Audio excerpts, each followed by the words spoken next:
Para mí es un honor recibirte en el programa Reto Siglo XXI. Muchas Sos gracias. un gran Para mí también. historiador y profesor universitario y un hombre que conoce de historia de Costa Rica. Y quiero que conversemos hoy de un poco las raíces de este país, o sea, qué pasó en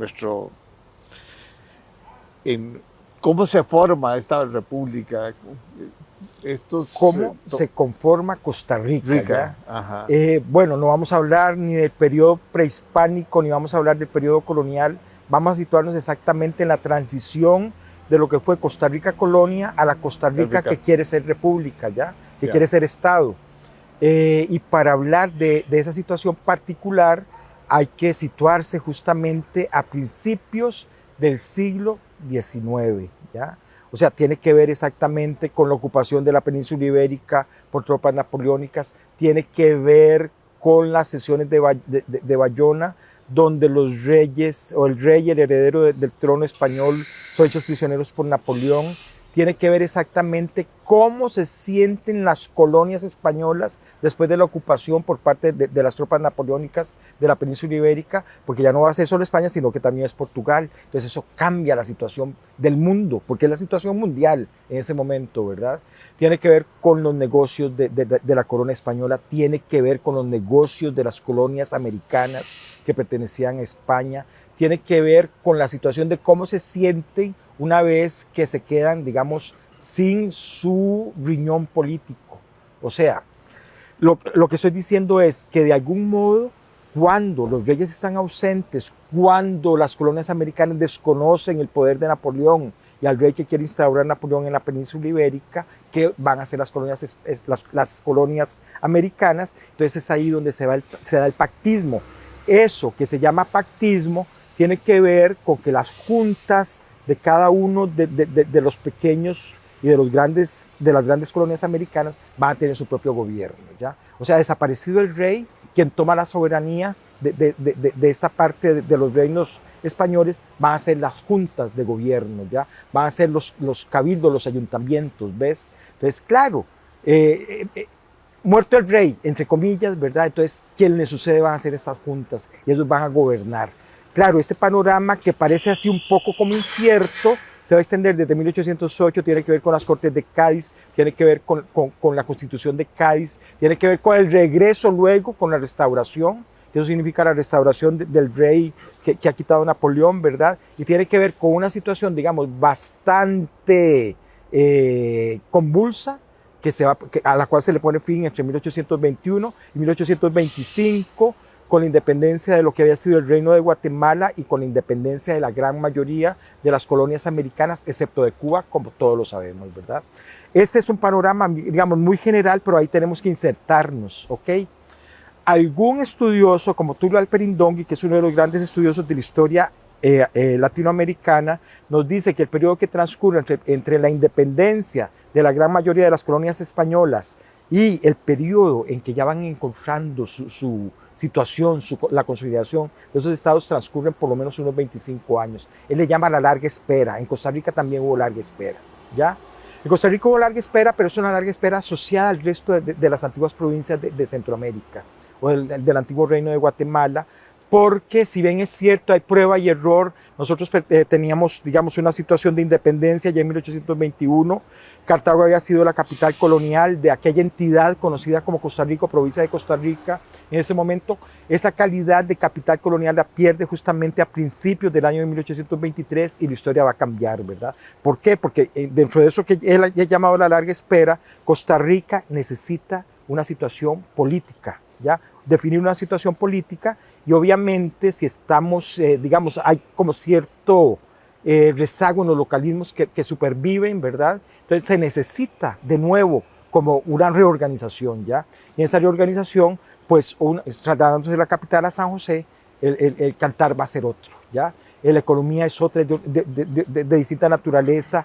Aquel tono de vida señorial mediante el cual sobrevivía Cartago, eso se va a abandonar y pareciera ser que empiezan a aparecer ciertos amagos de una economía capitalista, trascendental, importantísima, que tiene que ver con las vegas de tabaco, que tiene que ver cómo se han enriquecido algunos campesinos, ya no solo de San José, sino de Heredia, de Alajuela, etcétera, etcétera, dejando a la saga a los productores directos que había en Cartago y además, digamos, los núcleos de población abastecidos por Cartago. La situación va a cambiar ya. Entonces esto nos va a llevar, porque nosotros tampoco nos podemos alejar, ¿ya? Aunque estemos en la década de 1820, 1830, no nos podemos alejar de que se andaba buscando un cultivo, ¿ya? Un cultivo fundamental que vinculara a Costa Rica al mercado mundial. No puede ser ni la minería, no puede ser el paro de Brasil, no pueden ser las vegas de tabaco. Entonces digamos que un poco, ¿cómo decirlo? El café. Aparece el café, ¿ya? Aparece en la década de 1820, 1830 se está extendiendo alrededor de San José, ¿verdad? En 1840 ya empezamos, por lo menos en el libro de Samuel Stone, en la dinastía de los conquistadores aparece en la nómina los primeros 10 principales cafetaleros en la década de 1840. ¿Ves? O sea, tenemos un cultivo, tenemos una clase social que va a ser, digamos, la que apareja de ese cultivo, se va a elevar, se va a elevar sobre otros sectores sociales, Y ¿verdad? comenzamos a exportar. Claro, y vamos a tener una burguesía cafetalera muy importante. Y no solo vamos a exportar a Europa, vamos a exportar a algunos países latinoamericanos como Chile, ¿verdad? Vamos a exportar a Nueva York, etcétera, etcétera, pero también Europa. Y la economía va a ser distinta, es otra economía ya. Interesante de este periodo es entender que hay una primera y una segunda modernidad, ¿verdad? Una primera modernidad que tiene que ver con ese cultivo del café, una segunda modernidad que tiene que ver ya con la Costa Rica liberal y oligárquica, porque esa Costa Rica todavía no es liberal, sí es oligárquica pero no es liberal, esa viene después, ¿verdad? Sobre todo después de 1870 y 1880. Y bueno, particularmente la situación costarricense es distinta al resto de Centroamérica, ¿ya?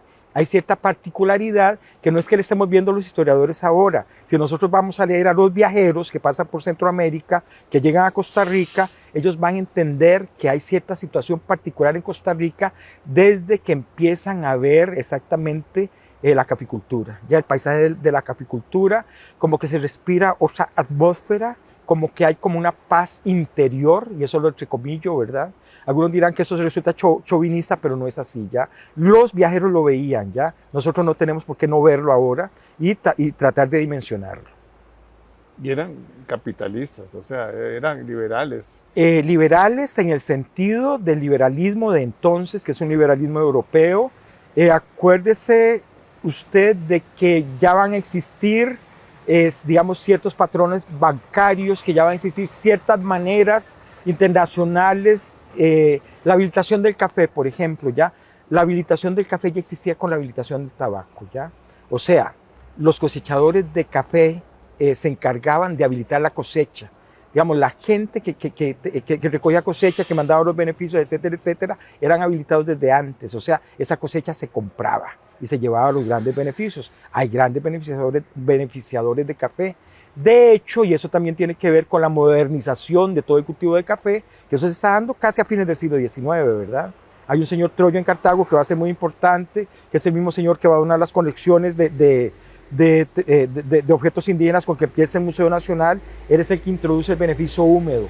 No hay otro beneficio húmedo, eso es en Cartago, ya, al sur de Cartago, en Aguacaliente. Son cultivos capitalistas, por eso es que se van a desarrollar, por eso es que es distinto el pensamiento que tenía un cafetalero en 1840 que va a tener un cafetalero a fines del siglo XIX. Pero, digamos, los dos son representantes de la burguesía cafetalera. ¿Solo esa burguesía existía? Pues no, hay es que, digamos, yo lo he tratado de simplificar, pero es bastante más complejo, ¿ya? La burguesía exportadora de café también se convierte en burguesía importadora de los bienes que no podían satisfacer. Aquí en Costa Rica tiene que ver con los llamados bienes, sobre todo europeos, ¿verdad? Esos bienes o esos Porque goces. las exportaciones eran la mayoría de Europa. Claro, pero digamos, las divisas que se consiguen con el café van a ser devueltas a Costa Rica con bienes europeos de los bienes que no podía satisfacer, digamos, algún otro tipo de mercado latinoamericano. Entonces, cuando usted oye la letra de La Patriótica, cuando nos dice yo no envidio los goces de Europa, digamos en la década de 1880, yo creo que no habían goces más envidiados que los goces europeos, ¿verdad? Porque esa burguesía cafetalera está inspirada ya no solo en modelos, digamos, europeos en abstracto, ¿no? Estamos hablando de modelos franceses, de modelos italianos, de modelos ingleses, ¿ya? Por esa razón, cuando nosotros vemos las fotografías de las casas de época, sobre todo después de 1870, de 1880, nosotros podríamos confundir esas fotografías que vemos en Costa Rica, sobre todo en los barrios altos, en el barrio Amón, en el barrio Turnón, en los barrios cafetaleros, se nos confunden, ¿verdad? Cromáticamente y específicamente con los objetos que vemos ahí, ¿verdad? Representantes de esa burguesía cafetalera. Eso podría ser en cualquier parte del occidente, del occidente europeo, pero no es en Costa Rica. Usted ve fotos de México, de la Ciudad de México, de la ciudad de Buenos Aires, de la misma época, y usted no sabe dónde son, ¿ya? O sea, le tienen que decir que eso es en Buenos Aires o que es en Ciudad de México, pero hay un patrón de comportamiento de esas burguesías, sean cafetaleras o no sean cafetaleras, ¿verdad? Son burguesías enriquecidas, en el caso costarricense, a la sombra del café.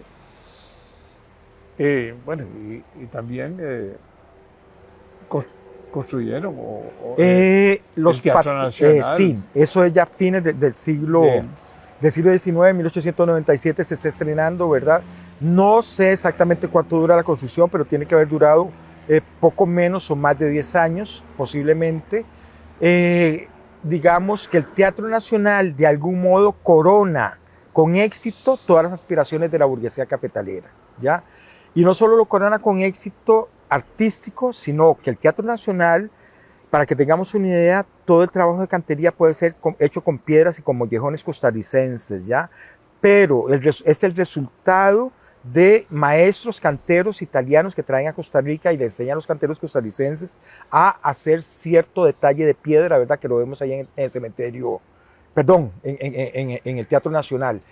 Pero cuidado, porque esto no solamente lo va a tener el Teatro Nacional, lo vamos a encontrar en el Colegio de Señoritas, nos lo vamos a encontrar en algunas edificaciones del resto de la República. De ese momento, las aceras de piedra que conocemos en Alajuela, Heredia, San José y Cartago, bueno, eso es trabajo de cantería importante, trabajo de cantería que también descubrimos en los cementerios, en el Cementerio General de San José, en el Cementerio de Cartago y en el Cementerio de Heredia y de Alajuela. Trabajos de cantería importantes que muchas veces van a ser el zócalo de monumentos funerarios que se traían de Europa y sobre todo de Italia, ¿verdad?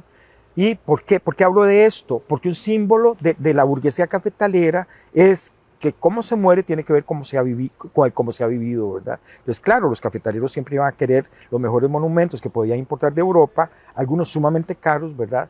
Para mostrar que ellos están muriendo como habían vivido.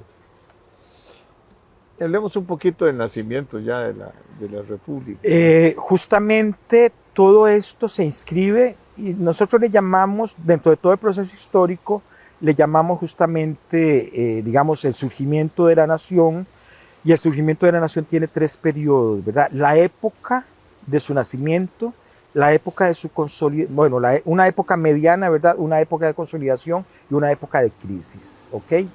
Justamente al autor que acabamos de mencionar, que es don Héctor Pérez Brignoli, él nos habla del siglo del café.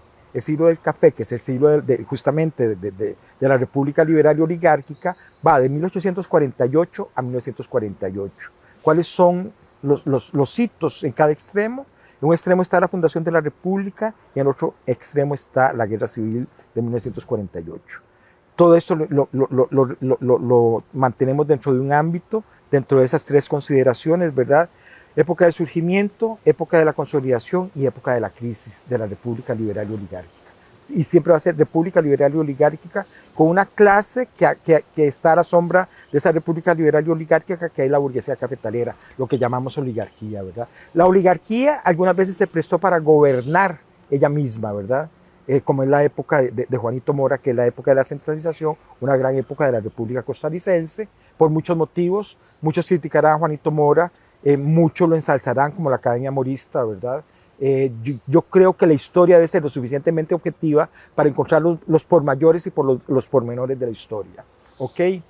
Luego de la época de Mora vendrá ese interregno que le llamo yo de Montealegre y Jesús Jiménez, para que surja ya el periodo liberal, este periodo liberal va a ser mucho más fuerte después de 1880, con la muerte de Tomás Guardia, y con su heredero natural, que es Próspero Fernández, etcétera, etcétera, ¿verdad?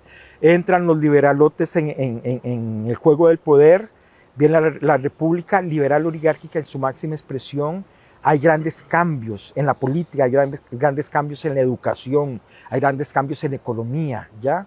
Justamente estamos hablando también de los inicios del Olimpo, donde van a haber personas muy destacadas como Cleto González Víquez, como Ricardo Jiménez Soriamuno, como el mismo Próspero Fernández, el mismo Rafael Iglesias Castro, etcétera, etcétera, que es, digamos, ahí yo diría que hay como una segunda modernidad, y esa segunda modernidad no tiene que ver nada más con aspectos políticos, sino que tiene que ver con aspectos culturales fundamentales, tiene que ver hasta con las formas que adquiere la política y las cuestiones electorales. Eso es fundamental, ¿ya? Porque vamos a pasar de formas electorales muy arcaicas, de representantes, de electores y elecciones de segundo grado a elecciones directas, ¿verdad? Sobre todo en la época, inmediatamente después de Cleto González Víquez con Ricardo Jiménez Soriamuno, se inaugura la elección directa. Ya no son electores, sino que es una elección directa masculina, porque el voto femenino llega hasta 1949. Entonces veamos, lo que he dado es digamos, un repaso muy rápido, ¿verdad?, de algunos aspectos de la República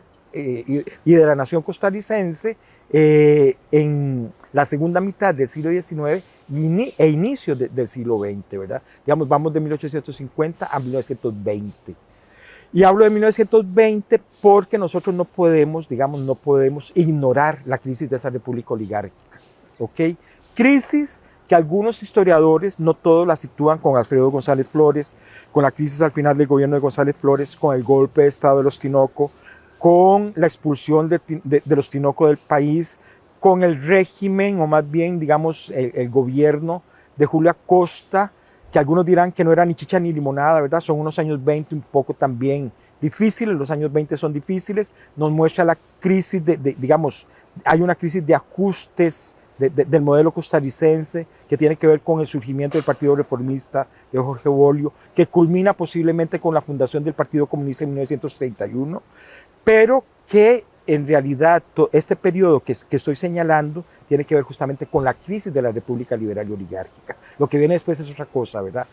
Algunos historiadores dirían que la República Oligárquica termina de morir en 1945, ¿verdad?, con la muerte de Ricardo Jiménez Soriamuno, pero que el golpe de gracia a ese modelo de desarrollo costarricense y a ese modelo político costarricense se lo da la Guerra Civil de 1948, ¿ves? Y luego, hay, como parteaguas, la Costa Rica de antes de 1948-49 a la Costa Rica posterior a este modelo, que va a ser el modelo de Estado benefactor implantado por Liberación Nacional, ahí estamos hablando otro idioma, ¿verdad? Estamos hablando, si querés, de una tercera modernidad. Eso no lo dicen los historiadores, lo estoy pensando en este momento, ¿verdad? Pero es como una tercera modernidad. ¿Por qué? Porque estamos dentro de un modelo socialdemócrata que no se había inaugurado en Costa Rica hasta ese momento, ¿verdad?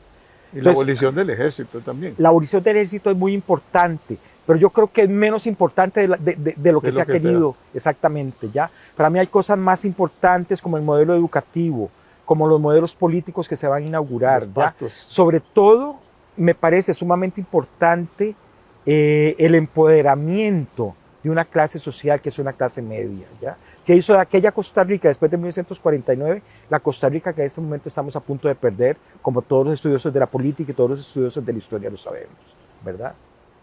Una clase con graves problemas ahora. Una clase con graves porque problemas. Porque no sabe ni cuál es su pero historia. Pero una clase pujante, o sea, es una clase que nace, es una clase que se educa en la Universidad de Costa Rica, ¿ya?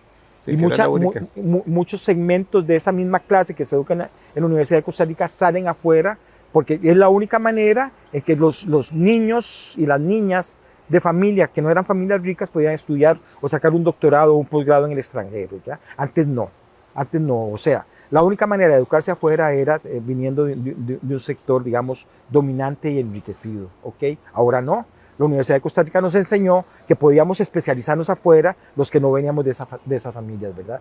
Y esa es una Costa Rica que ahora, en este momento, diría yo, está a punto de naufragar. ¿Por qué? Porque nosotros mismos no supimos defender la universidad pública. La universidad pública en este momento tiene, digamos, sus flancos debilitados. A eso me quiero referir también. En cuidados intensivos. En cuidados intensivos y, digamos, con una mala racha en el sentido de que tampoco hay dentro de las estructuras del Estado costarricense, digamos, no hay nada que la amarre, ¿ya? O sea, se podría dejar asfixiar exactamente en este momento, según las condiciones que tiene el Estado costarricense. Y lo sabemos los que hemos pasado por ahí, ¿verdad? Sabemos exactamente cuándo la universidad pública es fuerte y sabemos exactamente el momento en que se empieza a debilitar la universidad pública. No, y una universidad de Costa Rica donde vinieron muchos europeos. Vinieron muchos europeos, tuvo en sus momentos, como el Colegio San Luis Gonzaga de Cartago, sí, tuvo una época de oro, ¿verdad? La universidad, o más bien el Colegio San Luis de Cartago, de algún modo funcionó, cuando no había universidad, funcionó con staff de profesores que le daban a aquellos estudiantes un nivel universitario. Y eso es innegable, ¿verdad?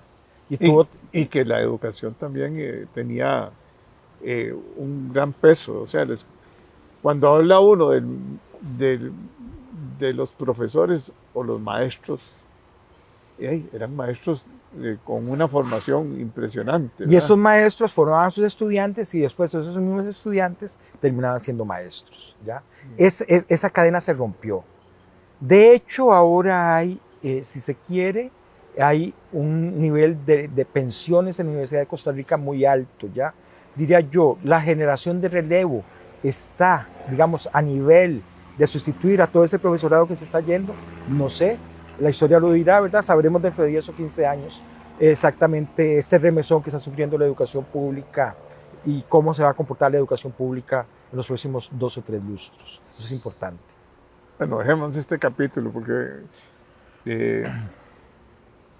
sí, hay dos, y el problema es que ahora hay dos Costa Ricas. O sea, hay dos modelos de enfrentar a la Costa Rica moderna. Hay mucha pobreza, hay mucho, el Estado benefactor ya no da. El Estado benefactor ya no da, por lo menos en el modelo de Estado benefactor en que nos inscribimos los que creíamos en el Estado benefactor. Y menos el Estado empresario, ¿verdad? Que era otro modelo que se quiso implementar.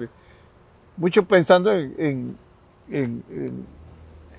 lo que sucedía en Europa, ¿verdad? Claro, el modelo empresarial en Europa fue sumamente exitoso, ¿verdad? En los países del tercer mundo, en los países subdesarrollados, no tanto. Pero también en los países subdesarrollados tenemos que pensar, qué sé yo, en los modelos mexicanos, en los modelos argentinos, en los modelos chilenos, ¿verdad? Que son, en los brasileños, que son de una índole diferente a lo que se instaura en Costa Rica, ¿verdad? Entonces, claro, eso a veces nos enceguece, pero nosotros no podemos pensar como piensan los países más grandes del mundo subdesarrollado, ¿verdad?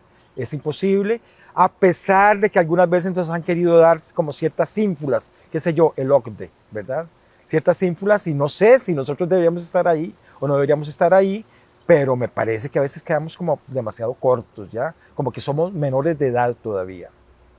Como nos sentíamos menores de edad en el momento que recibimos la independencia, que los cartagos y los heredianos querían la anexión al imperio de Iturbide, y los alajuelenses y los josefinos querían seguir siendo, digamos, querían seguir practicando el modelo republicano, aunque, y eso lo sabe poca gente, ¿verdad?, hubo ciertas intenciones, sobre todo de San José, de anexarse a la Gran Colombia, a la Nueva Granada.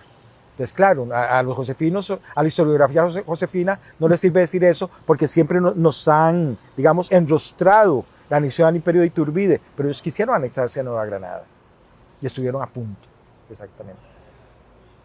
Bueno, vamos a pasar.